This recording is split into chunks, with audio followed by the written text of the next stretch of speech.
95 pension धारकांचे 3 आणि 4 डिसेंबरला जे आंदोलन होणार होतं ते आंदोलन कॅन्सल झालेलं आहे।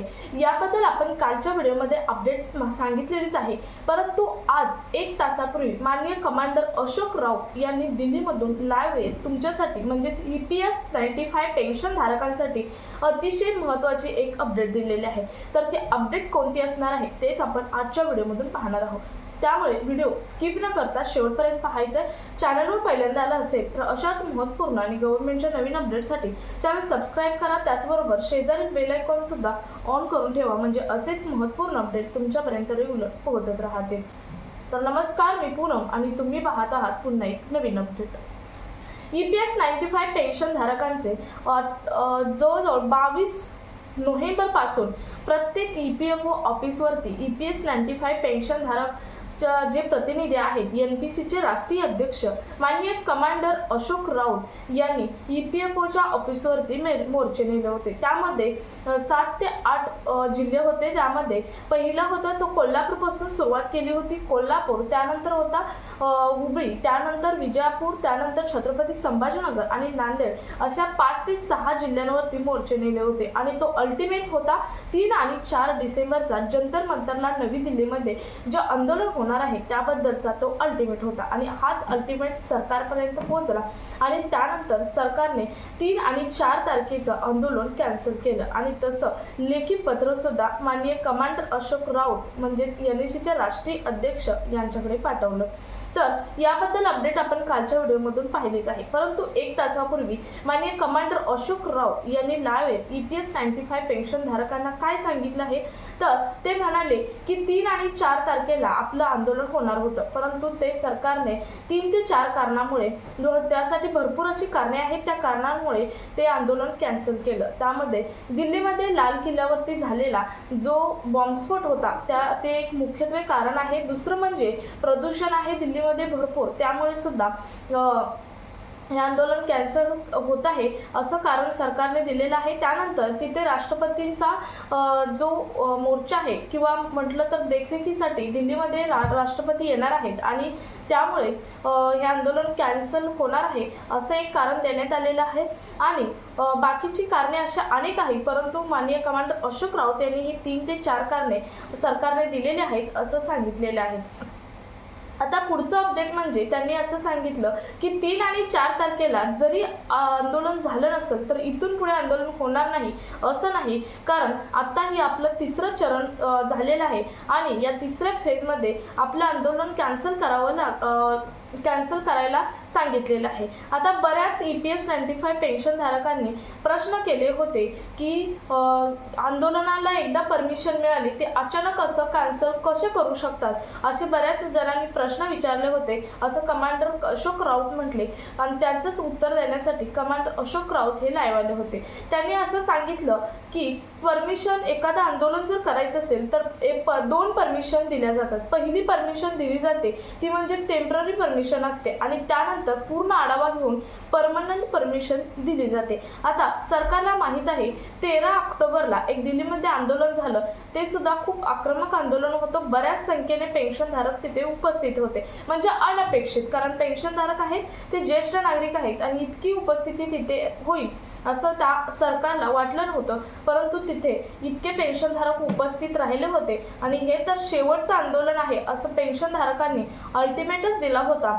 5 ते 6 ठिकाणी मोर्चे सुद्धा EPFOच्या ऑफिसला नेले होते किंवा काही मंत्र्यांचे संपर्कात सुद्धा माननीय कमांडर अशोक राऊत किंवा वीरेंद्र सिंग किंवा बाकीचे काही प्रतिनिधी आहेत ते होते आणि त्यामुळे सरकारपर्यंत ही न्यूज पोहोचलेली आहे की यापुढचं आंदोलन 13 ऑक्टोबरच्या आंदोलनापेक्षा मोठं होऊ शकतं आणि म्हणूनच सरकारने ही परमिशन कॅन्सल केली आहे। म्हणजे पहिल्यांदा दिली होती टेम्पररी परमिशन, 3 आणि 4 तारखेची टेम्पररी परमिशन ही मिळाली होती आणि टेम्पररी परमिशन ही कॅन्सल होऊ शकते, त्यामुळे टेम्पररी परमिशन दिल्यानंतर पूर्णपणे जे आंदोलन होणार आहे त्याचा आढावा घेतला जातो आणि तोच आढावा घेतला असता हे आंदोलन आक्रमक होऊ शकतं असं सरकारपर्यंत अल्टिमेट पोहोचलेलं आहे आणि त्यामुळे सरकारने परमनंट परमिशन न देता हे आंदोलन कॅन्सल करण्याचे आव्हान हे राष्ट्रीय अध्यक्ष कमांडर अशोक राऊत किंवा वीरेंद्र सिंग असतील किंवा बाकीचे भरपूर जसे प्रतिनिधी आहेत यांना केलेला आहे. शिवाय VPS 95 पेन्शन धारकांसाठी सुद्धा ही महत्त्वाची अपडेट सरकारकडून आलेले आहे. मगाशी या व्हिडिओमध्ये कमांडर अशोक राऊत यांनी लाईव्ह हे सांगितलं, परंतु त्यांनी पुढचं एक सांगितलं की 3 ते 4 दिवसामध्ये कमांडर अशोक राऊत आणि काही प्रतिनिधी सध्या दिल्लीमध्ये आहेत, त्यांच्या भेटी चालू आहेत. काही मंत्र्यांबरोबर किंवा EPFOच्या ऑफिसर आहेत त्यांच्याबरोबर, अधिकाऱ्यांबरोबर भेटी चालू आहेत आणि त्यांच्याकडून प्रत्येकाकडून पॉझिटिव्ह रिप्लाय येत आहे असं कमांडर अशोक राऊत यांनी सांगितलेलं आहे. म्हणजे पेन्शन वाढीसंदर्भात असेल किंवा आपल्या ज्या ज्या मागण्या मागितलेल्या आहेत, 3 ते 4 मागण्या आहेत. तुम्हाला माहीत आहे पेन्शन वाढीची मागणी त्यात आहे, मेडिकल कन्सेशन म्हणजे फिक्स्ड मेडिकल कन्सेशनची मागणी आहे, त्याशिवाय फॅमिली पेन्शनमध्ये ॲड करण्याची सुद्धा मागणी आहे आणि DA वाढवण्याची, महागाई जशी वाढेल तसे महागाई भत्ता सुद्धा वाढावा याची सुद्धा त्यामध्ये मागणी करण्यात आलेली आहे. या 3 ते 4 मागण्या आता सध्या माननीय कमांडर अशोक राऊत आणि बाकीचे जे 3 ते 4 मेंबर आहेत ते 3 ते 4 मेंबर आणि काही वीरेंद्र सिंग असतील, वीरेंद्र सिंग तर अगोदरच दिल्लीमध्ये पोहोचलेले आहेत आणि परवा कमांडर अशोक राऊत यांनी सुद्धा एक लाईव्ह ह्याच्या नांदेडमधून घेतला आणि त्यानंतर ते सुद्धा दिल्लीला गेलेले आहेत आणि त्यांनी आज लाईव्ह स्वरूपात दिल्लीमध्ये एक व्हिडिओ केला आहे आणि त्यामध्ये त्यांनी EPS 95 पेन्शन धारकांना सांगितलेलं आहे की आपल्याला जर 5 ते 6 तारखेपर्यंत जर कोणता पॉझिटिव्ह रिप्लाय आला नाही तर आपण पुढच्या आंदोलनाची परमिशन काढणार आहोत. कारण सरकारने आपल्याला अल्टिमेट दिला आहे की आम्ही तुमची मागणी, आम्ही तुमचा पॉझिटिव्ह रिझल्ट देणार आहोत, थोडं थांबा. परंतु आपल्याला वेळ आणि काळ दिलेला नाही, त्यामुळे आपण ही वाट पाहायची आहे 5 ते 6 तारखेची. जर 5 ते 6 तारखेला आपला कोणताही पॉझिटिव्ह रिझल्ट आला नाही तर आपण आंदोलन पुन्हा करायचं आहे असं कमांडर अशोक राऊत यांनी सांगितलेलं आहे. शिवाय त्यांनी हेही सांगितलं की हे आंदोलन आपण जे परिपत्रक आपल्याला 13 ऑक्टोबरला आंदोलन केल्यावर आपल्याला जे 17 ऑक्टोबरला 14 ऑक्टोबरला न देता 17 ऑक्टोबरला परिपत्रक दिलं होतं, लेखी स्वरूपात लेटर दिलं होतं आणि त्या लेटरमध्ये आपल्या 3 ते 4 मागण्या ह्या त्यांनी लेखी स्वरूपात दिल्या होत्या आणि लवकरच पूर्ण करतो असं सुद्धा सांगितलं होतं. परंतु सध्या 2 ते 3 महिने, सध्या 2 महिने होत आले. आता मागचा महिना गेला, 13 नोव्हेंबरला 1 महिना झाला, 13 ऑक्टोबर ते 13 नोव्हेंबर 1 महिना झाला, त्यानंतर आता 13 डिसेंबरला सुद्धा 2 महिने होते. परंतु अजून त्यावरती कोणत्याही प्रकारचा पॉझिटिव्ह रिझल्ट किंवा कोणत्याही प्रकारची हालचाल सरकारने अजून केलेली नाही.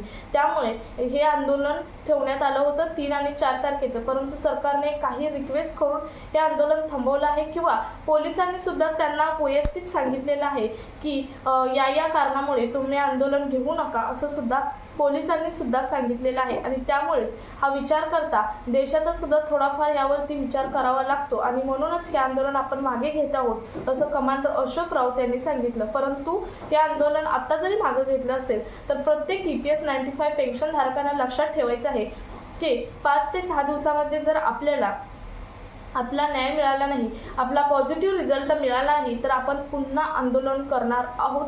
हे मात्र प्रत्येक EPS 95 पेन्शन धारकाने लक्षात ठेवून त्यांनी तितक्याच मनस्थितीत तयार राहणं गरजेचं आहे असं कमांडर अशोक राऊत यांनी लाईव्ह आज सांगितलेलं आहे. सो तुमचं यावरती काय मत आहे कमेंटमध्ये जरूर सांगू शकता. सो हा महत्त्वपूर्ण आजचा व्हिडिओ होता, कारण EPS 95 पेन्शनधारक किंवा कोणत्याही प्रकारचे पेन्शनधारक असतील, आपले राज्याची पेन्शन आहे, संजय गांधी निराधार योजना असेल, कोणत्याही पेन्शनधारकांसंदर्भातील आपल्या चॅनलवरती गव्हर्नमेंटच्या स्कीम संदर्भातील आपल्या चॅनलवरती व्हिडिओ पोस्ट केले जातात आणि वेळोवेळी येणारे अपडेट दिले जातात. आताची ही अपडेट आहे ती अपडेट 1 ते 2 तासापूर्वी आलेली अपडेट आहे आणि ही अपडेट प्रत्येक EPS 95 पेन्शन धारकांपर्यंत पोहोचणं हे तितकंच महत्त्वाचं आहे. आता लोक कमेंट करून असेही म्हणत आहेत की यात एवढं अपडेट देण्यासारखं काय आहे, बरेच कमेंट्स करतात, परंतु इग्नोर, कारण ही अपडेट सुद्धा तितकीच महत्त्वाची आहे. त्यांनी लाईव्ह एक सांगितलेलं आहे, आपले बरेच व्ह्यूअर आहेत ते EPS 95 पेन्शन धारक आहेत आणि त्यामुळेच हा आजचा व्हिडिओ त्यांच्यासाठी अतिशय महत्त्वाचा आहे. जास्तीत जास्त EPS 95 पेन्शन धारकांपर्यंत व्हिडिओ शेअर करा. भेटूया पुढच्या एका नवीन अपडेट सोबत. तोपर्यंत धन्यवाद.